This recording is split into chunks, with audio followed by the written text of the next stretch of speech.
असलामुअलैकुम मेरे सारे भैन भरावां नू वेलकम टू अ नया किचन। अज मैं थोड़े वास्ते मज़ेदार तरीन करेले गोश्त की रेसिपी लैके आई। तुस लाजमी इन्हू घर ट्राई करो तो मैंने कमेंट्स दस्सिओ थोड़े करेले गोश्त कैसे बने। तो ओहदे वास्ते असीं सब तो पहले ले सी चिकन करेले ते कुछ मसाला जात बेसिक शैवां ही सी साढ़े कोल। तुसीं इहनूं कीमे च बनाना चाहो कीमे च बना सकदे हो, चिकन च बनाना चाहो चिकन च, या फिर तुसीं इहनूं गाय दे गोश्त या फिर बकरे दे गोश्त नाल बनाना चाहो तो बना सकदे हो। ओहदे वास्ते असीं सब तो पहले ले लए सी करेले। करेलिਆਂ ਨੂੰ ਅਸੀਂ ਨਮਕ ਲਾ ਕੇ ਅੱਛੇ ਤਰੀਕੇ ਨਾਲ ਧੋ ਲਿਆ ਸੀ ਅਤੇ ਇਹਨੂੰ ਧੁੱਪ ਵਿੱਚ ਰੱਖਤਾ ਸੀ। थोड़ी देर वास्ते असीं इहनूं धुੱਪ 'ਚ ਰੱਖ ਦਿੱਤਾ ਸੀ। ਇਹ ਵੇਖ ਸਕਦੇ ਹੋ ਅਸੀਂ ਹੁਣ ਇਹਨਾਂ ਨੂੰ ਨਮਕ ਲਾ ਕੇ ਅਤੇ ਨਮਕ ਨਾਲ ਲਾ ਕੇ ਨਿਚੋੜ ਕੇ ਧੁੱਪ 'ਚ ਰੱਖਿਆ ਸੀ। ਹੁਣ ਇਹ ਥੋੜ੍ਹੇ ਜਿਹੇ ਹੋ ਗਏ ਸੀ ਅਤੇ ਹੁਣ ਅਸੀਂ ਇਹਨੂੰ ਫਰਾਈ ਕਰ ਲੈਣਾ। ਅਤੇ ਦੂਜੀ ਸਾਈਡ 'ਤੇ ਅਸੀਂ ਲਿਆ ਸੀ ਚਿਕਨ। ਅੱਧਾ ਕਿਲੋ ਅਸੀਂ ਚਿਕਨ ਲੈ ਲਿਆ ਸੀ। ਚਿਕਨ ਨੂੰ ਅਸੀਂ ਨਮਕ ਅਤੇ ਸਿਰਕਾ ਲਾ ਕੇ ਅੱਛੇ ਤਰੀਕੇ ਨਾਲ ਧੋ ਲਿਆ ਸੀ ਤਾਂ ਕਿ ਇਜ਼ਾਫੀ ਜੋ ਵੀ ਗੰਦ ਹੈ ਉਤਰ ਜਾਏ। नमक ते सिरका ला के तुसीं लाजमी इहनूं धोना ताकि इहदे इजाफी पार्ट उतर जाए। फिर असीं ओहदे बाद 3-4 ले सी टमाटर ते 2-3 हरी मिर्चां ते अदरक लहसुन दा पेस्ट ते मस्ट ही है ना। ਇਹ ਸਾਰੀਆਂ ਤਿੰਨ ਸ਼ੈਵਾਂ ਲਈਆਂ ਸੀ। ਉਹਦੇ ਬਾਅਦ ਆਉਂਦੇ ਆ ਮਸਾਲਿਆਂ 'ਤੇ। ਆਪਣੇ ਮਸਾਲੇ ਅਸੀਂ ਲਏ ਸੀ ਨਮਕ, ਸੁਰਖ ਮਿਰਚ, ਹਲਦੀ। ਇਹ ਲਈ ਸੀ ਸੁਰਖ ਮਿਰਚ, ਇਹ ਲਈ ਸੀ ਅਸੀਂ ਨਮਕ, ਇਹ ਲਏ ਹਲਦੀ ਅਤੇ ਸੁੱਕਾ ਧਨੀਆ। ਫਿਰ ਅਸੀਂ ਲਿਆ ਸੀ ਕੌਰਮਾ ਮਸਾਲਾ ਅਤੇ ਸੁੱਕਾ ਧਨੀਆ ਅਤੇ ਨਮਕ। ਇਹ 3-4-5 ਅਸੀਂ ਲੈ ਲਏ ਸੀ ਮਸਾਲੇ, ਬੇਸਿਕ ਮਸਾਲੇ ਨੇ। ਉਹਦੇ ਬਾਅਦ ਅਸੀਂ ਆਇਲ ਲਿਆ ਸੀ 3 ਤੋਂ 4 ਵੱਡੇ ਚਮਚ ਅਸੀਂ ਆਇਲ ਲੈ ਲਿਆ ਸੀ। ਉਹਦੇ ਬਾਅਦ ਅਸੀਂ ਪਿਆਜ਼ ਲਏ ਸੀ ਅੱਧਾ ਕਿਲੋ ਪਿਆਜ਼। ਉਹਨਾਂ ਨੂੰ ਰਫਲੀ ਕੱਟ ਲਿਆ ਸੀ ਅਸੀਂ, ਕਿਉਂਕਿ ਅਸੀਂ ਅੱਧੇ ਜਿਹੜੇ ਪਿਆਜ਼ ਸੀ ਉਹ ਚਿਕਨ 'ਚ ਪਾਉਣੇ ਸੀ। ਜਿਹੜਾ ਚਿਕਨ ਦਾ ਮਸਾਲਾ ਬਣਾਇਆ ਸੀ ਉਹਦੇ ਬਾਅਦ ਅਸੀਂ ਥੋੜ੍ਹੇ ਜਿਹੇ ਕਰੇਲੇ ਲਏ ਸੀ ਉਹਦੇ ਵਿੱਚ ਪਾਉਣੇ ਸੀ।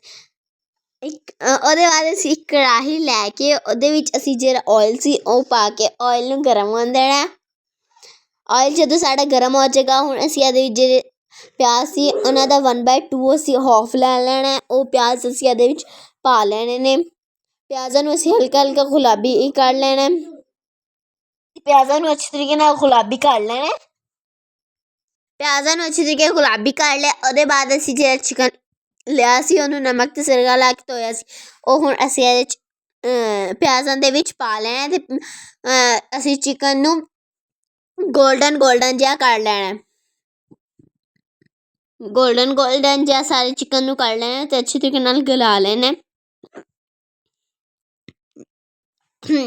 ਤਾਂ ਕਿ ਜਿਹੜੀ ਸਾਡੀ ਚਿਕਨ ਦੀ ਬੋਟੀ ਆ ਉਹ ਨਰਮ ਸਾਡੀ ਬਣ ਜਾਏ। ਅਤੇ ਜ਼ਿਆਦਾ ਚਮਚ ਨਹੀਂ ਲਾਉਣਾ ਤਾਂ ਕਿ ਥੋੜ੍ਹੀ ਬੋਟੀ ਟੁੱਟ ਵੀ ਸਕਦੀ ਹੈ। ਉਹਦੇ ਬਾਅਦ ਅਸੀਂ ਚਿਕਨ ਦੇ ਵਿੱਚ ਪਾ ਲੈਣੇ ਨੇ। ਅਤੇ ਤੁਹਾਡੇ ਵਾਸਤੇ ਇੱਕ ਖੁਸ਼ਖਬਰੀ ਵੀ ਹੈ, ਮੈਂ ਤੁਹਾਡੇ ਵਾਸਤੇ ਮਿਨੀ ਵਲੋਗਸ ਵੀ ਲੈ ਕੇ ਆਵਾਂਗੀ। ਕੱਲ੍ਹ ਤੋਂ ਮੇਰਾ ਮਿਨੀ ਵਲੋਗਸ ਵੀ ਆ ਜਾਣਗੇ। ਕੱਲ੍ਹ ਮੈਂ ਬਣਾਵਾਂਗੀ ਅਤੇ ਪਰਸੋਂ ਤੱਕ ਤੁਹਾਡੇ ਪਾਸ ਇਨਸ਼ਾਅੱਲਾ YouTube 'ਤੇ ਅਪਲੋਡ ਵੀ ਹੋ ਜਾਣਗੇ। ਤੁਸੀਂ ਲਾਜ਼ਮੀ ਇਹਨੂੰ ਵੇਖਿਓ ਅਤੇ ਲਾਈਕ ਸ਼ੇਅਰ ਸਬਸਕ੍ਰਾਈਬ ਕਰਿਓ ਉਹਨੂੰ ਵੀ ਅਤੇ ਫੁੱਲ ਵੀਡੀਓ ਵੇਖਿਓ, ਠੀਕ ਹੈ। ਉਹਦੇ ਬਾਅਦ ਅਸੀਂ ਜਿਹੜਾ ਲੈ ਲਿਆ ਸੀ ਇੱਕ ਫਰਾਈ ਪੈਨ, ਉਹਦੇ ਵਿੱਚ ਆਇਲ ਪਾ ਕੇ ਆਇਲ ਨੂੰ ਗਰਮ ਹੋਣ ਦਿੱਤਾ ਸੀ। ਫਿਰ ਕਰੇਲੇ ਪਾ ਕੇ ਕਰੇਲਿਆਂ ਨੂੰ ਅੱਛੇ ਤਰੀਕੇ ਨਾਲ ਫਰਾਈ ਕਰ ਲੈਣਾ। ਅਸੀਂ ਹਲਕੀ ਆਂਚ 'ਤੇ ਫਰਾਈ ਕਰਦੇ ਰਹਿਣਾ। ਹਲਕੀ ਆਂਚ 'ਤੇ ਫਰਾਈ ਕਰਨਾ। ਐਕਸਟਰਾ ਤੇਜ਼ ਤੁਸੀਂ ਫਲੇਮ ਨਹੀਂ ਕਰ ਲੈਣਾ ਅੱਗ ਦਾ, ਇਹ ਨਾਲ ਤੁਹਾਡੇ ਕਰੇਲੇ ਬਣਨ ਤੋਂ ਪਹਿਲਾਂ ਹੀ ਸੜ ਜਾਣ। ਉਹਦੇ ਬਾਅਦ ਫਿਰ ਅਸੀਂ ਆ ਗਏ ਆਪਣੇ ਚਿਕਨ ਨੂੰ ਨਾਲ ਵੇਖਦੇ ਰਹਿਣਾ ਤਾਂ ਕਿ ਜਿਹੜੇ ਸਾਡੇ ਪਿਆਜ਼ ਵੀ ਜ਼ਿਆਦਾ ਕਾਲੇ ਨਾ ਹੋ ਜਾਣ ਅਤੇ ਸਾਡੀ ਬੋਟੀਆਂ ਵੀ ਨਾ ਨੀਚੇ ਲੱਗ ਜਾਣ। ਇਹਨੂੰ ਨਾਲ ਤੁਸੀਂ ਹਿਲਾਉਂਦੇ ਰਹਿਣਾ ਅਤੇ ਮੇਰੇ ਮਿਨੀ ਵਲੋਗਸ ਤੁਸੀਂ ਆਪਣਾ ਜ਼ਿਆਦਾ ਸੇ ਪਿਆਰ ਦੇਣਾ ਅਤੇ ਲਾਈਕ ਸ਼ੇਅਰ ਸਬਸਕ੍ਰਾਈਬ ਨਾਲ। ਅਤੇ ਮੇਰੇ ਟਿਕਟੋਕ ਵਟਸਐਪ ਵਾਲੇ ਚੈਨਲ ਤੁਸੀਂ ਵੇਖਦੇ ਵੀ ਨਹੀਂ, ਗੋਲਡਨ ਫਰਾਈ ਕਰ ਲੈਣਾ। ਗੁਜ਼ਾਰਿਸ਼ ਕਰਦੀ ਹਾਂ ਉਹਨੂੰ ਵੀ ਫੋਲੋ ਕਰ ਲਓ, ਉਹਦੀ ਵੀ ਵੀਡੀਓਜ਼ ਵੇਖ ਲਓ। ਮੈਂ ਤੁਹਾਡੇ ਵਾਸਤੇ ਹਰ ਵੀਡੀਓ 'ਚ ਮੈਂ ਕਹਿੰਦੀ ਹਾਂ ਵਟਸਐਪ ਵਾਲਾ ਚੈਨਲ, ਤੁਸੀਂ ਵਟਸਐਪ ਵਾਲੇ ਚੈਨਲ ਨੂੰ ਵੇਖਦੇ ਹੀ ਨਹੀਂ ਹੋ। ਵਟਸਐਪ ਵਾਲਾ ਚੈਨਲ ਵੀ ਹੈ ਐਨੀ ਕਿਚਨ ਦੇ ਨਾਂ 'ਤੇ। ਵੱਡੇ ਵਲੋਗਰਸ ਦਾ ਹੁੰਦਾ ਇਕਰਾ ਕੰਵਲ, ਉਂਝ ਉਹਨਾਂ ਦੇ ਮਿਲੀਅਨਸ ਦੇ ਵਿਊ ਨੇ, ਤੁਸੀਂ ਮੇਰੇ ਟ੍ਰਿਲੀਅਨ ਦੇ ਵਿਊਜ਼ ਵੀ ਲੈ ਕੇ ਜਾ ਸਕਦੇ ਹੋ, ਠੀਕ ਹੈ। ਉਹਦੇ ਬਾਅਦ ਅਸੀਂ ਇਹਦੇ ਵਿੱਚ ਪਾ ਲੈਣ ਟਮਾਟਰ ਅਤੇ ਮਿਰਚਾਂ ਅਤੇ ਅਦਰਕ ਲਸਣ ਦਾ ਪੇਸਟ। ਇਹਨਾਂ ਨੂੰ ਵੀ ਮਿਕਸ ਕਰ ਲੈਣਾ। ਟਮਾਟਰਾਂ ਨੂੰ ਅੱਛੇ ਤਰੀਕੇ ਨਾਲ ਅਸੀਂ ਭੁੰਨ ਲੈਣਾ। थोड़ी जी टमाटर जो ग्रेवी बनाने च इस्तेमाल होंदे ऐड वास्ते असीं ग्रेवी बनाने दूजी साइड ते असीं फिर असीं करेले ते आ गए करेले वेख सकदे हो साढ़े तकरीबन साढ़े करेले फ्राई हो चुके ने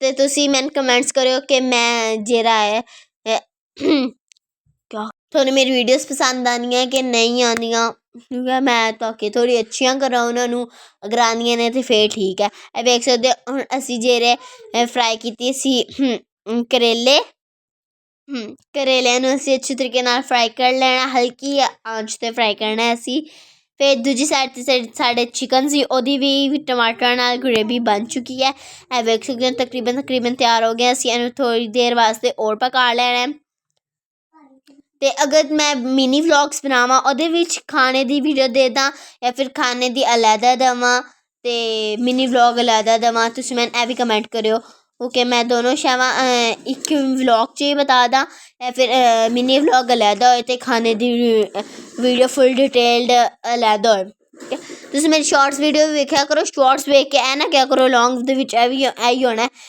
तुसीं लॉन्ग रहन दो शॉर्ट वेख लिया बस नहीं शॉर्ट दे विच मैं थोनू थोड़े कम टाइम नाल वगदी हां लेकिन जेह्ड़ी लॉन्ग है उन्नू मैं थोनू डिटेल स्टैप बाय स्टैप नाल विखानी हां वेख सकते हो मैं स्टैप बाय स्टैप दिखाई मैंने कोई जल्दी हड़बड़ी नहीं इसमें की ਹੁਣ ਅਸੀਂ ਜਿਹੜਾ ਚਿਕਨ ਸੀ ਉਹਦੇ ਵਿੱਚ ਦਹੀਂ ਵੀ ਪਾ ਲਿਆ ਅਤੇ ਜਿਹੜੇ ਸਾਡੇ ਕਰੇਲੇ ਸੀ ਉਹ ਵੀ ਫਰਾਈ ਹੋ ਚੁੱਕੇ ਨੇ ਅਸੀਂ ਥੋੜ੍ਹੇ ਜਿਹੇ ਪਿਆਜ਼ ਲੈ ਕੇ ਪਿਆਜ਼ਾਂ ਨੂੰ ਅਸੀਂ ਜਿਹਦੇ ਆਇਲ ਵਿੱਚ ਅਸੀਂ ਕਰੇਲੇ ਫਰਾਈ ਕੀਤੇ ਸੀ ਉਹਦੇ ਵਿੱਚ ਅਸੀਂ ਇੱਕ ਮਿਰਚ ਨੂੰ ਕੱਟ ਕੇ ਪਾ ਲਿਆ ਅਤੇ ਅਸੀਂ ਪਿਆਜ਼ਾਂ ਨੂੰ ਲੈ ਕੇ ਉਹਨਾਂ ਨੂੰ ਹਲਕਾ ਗੁਲਾਬੀ ਜਿਹਾ ਕਰ ਲੈਣਾ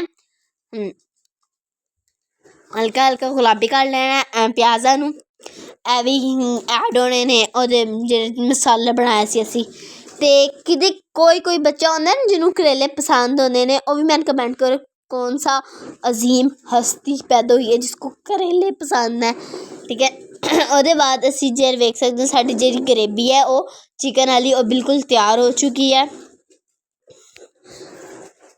ਅੱਛੀ ਤਰੀਕੇ ਨਾਲ ਸਾਡਾ ਜਿਹੜਾ ਸਾਲਨ ਹੈ ਉਹ ਤਕਰੀਬਨ ਤਿਆਰ ਹੋ ਚੁੱਕਿਆ ਹੈ ਤੁਸੀਂ ਮੇਰੇ ਜਿਹੜੇ ਵਿਊਜ਼ ਨੇ ਉਹ ਮਿਲੀਅਨਸ 'ਤੇ ਲੈ ਕੇ ਜਾਓਗੇ ਨਾ ਅਤੇ ਮੈਂ ਤੁਹਾਡੇ ਵਾਸਤੇ 1000 ਸਬਸਕ੍ਰਾਈਬਰ ਕਰੋਗੇ ਅਤੇ 4000 ਮੇਰਾ ਵਾਚ ਟਾਈਮ ਪੂਰਾ ਕਰ ਦਾਂਗੇ ਨਾ ਅਤੇ ਮੇਰੀ ਜਦੋਂ ਫਸਟ ਇਨਕਮ ਆਈ ਨਾ ਮੈਂ ਉਹਦੇ ਵਾਸਤੇ ਤੁਹਾਡੇ ਵਾਸਤੇ ਗਿਵ ਅਵੇ ਵੀ ਕਰਾਂਗੀ ਜਿਹੜੀ ਮੇਰੀ ਪਹਿਲੀ ਤਨਖਾਹ ਹੋਵੇਗੀ ਤੁਹਾਡੇ ਉੱਤੇ ਲੁਟਾ ਦਾਂਗੀ ਠੀਕ ਹੈ ਜਿਹੜਾ ਸਾਡਾ ਹੈ ਤਕਰੀਬਨ ਸਾਲਨ ਤਿਆਰ ਹੋ ਚੁੱਕਾ ਹੈ ਵੇਖ ਸਕਦੇ ਹਾਂ ਸਾਡਾ ਸਾਲਨ ਤਿਆਰ ਹੋ ਚੁੱਕਾ ਹੈ ਮੇਰੇ ਪੈਸੇ ਕਿਉਂਕਿ ਮੇਰੇ ਗਾਇਜ਼ ਇੰਨੇ ਪਿਆਰੇ ਮੇਰੇ ਗਾਇਜ਼ ਜਿਹੜੇ ਹਨ ਉਹਨਾਂ ਨੇ ਇੰਨੀ ਮਿਹਨਤ ਕਰਕੇ ਮੇਰੇ ਕੀਤੇ ਹੋਣੇ ਸਬਸਕ੍ਰਾਈਬਰ ਪੂਰੇ ਅਤੇ ਵਾਚ ਟਾਈਮ ਪੂਰਾ ਅਤੇ ਉਹਨਾਂ ਦੇ ਵਾਸਤੇ ਤਾਂ ਮੈਂ ਲੈ ਕੇ ਆਵਾਂਗੀ ਨਾ ਹੁਣ ਅਸੀਂ ਕਰੇਲਿਆਂ ਨੂੰ ਵੀ ਅਸੀਂ ਇਹਦੇ ਵਿੱਚ ਪਾ ਤਾ ਅਤੇ ਸਾਡਾ ਜਿਹੜੇ ਕਰੇਲੇ ਗੋਸ਼ਤ ਸੀ ਉਹ ਤਕਰੀਬਨ ਫੁੱਲ ਤਿਆਰ ਹੋ ਚੁੱਕਾ ਸੋ ਮੇਰੀ ਵੀਡੀਓ ਨੂੰ ਲਾਈਕ ਸ਼ੇਅਰ ਸਬਸਕ੍ਰਾਈਬ ਕਰਨਾ ਨਹੀਂ ਭੁੱਲਣਾ ਆਪਣੇ ਫਰੈਂਡਸ ਨਾਲ ਸ਼ੇਅਰ ਕਰਨਾ ਨਹੀਂ ਭੁੱਲਣਾ ਜ਼ਿਆਦਾ ਤੋਂ ਜ਼ਿਆਦਾ ਫਰੈਂਡਸ ਨਾਲ ਅੱਗੇ ਤੋਂ ਅੱਗੇ ਸ਼ੇਅਰ ਕੀਤਾ ਕਰੋ ਅਤੇ ਜਿਹੜੀ ਮੈਂ ਗੱਲ ਕਹਾਂ ਕਮੈਂਟਸ ਕੀਤਾ ਕਰੋ ਉਹ ਕਮੈਂਟਸ ਕੀਤਾ ਕਰੋ ਅੰਡਰਸਟੂਡ ਅੱਲਾ ਹਾਫਿਜ਼ ਮੇਰੇ ਸਾਰੇ ਵਿਊਵਰਸ ਨੂੰ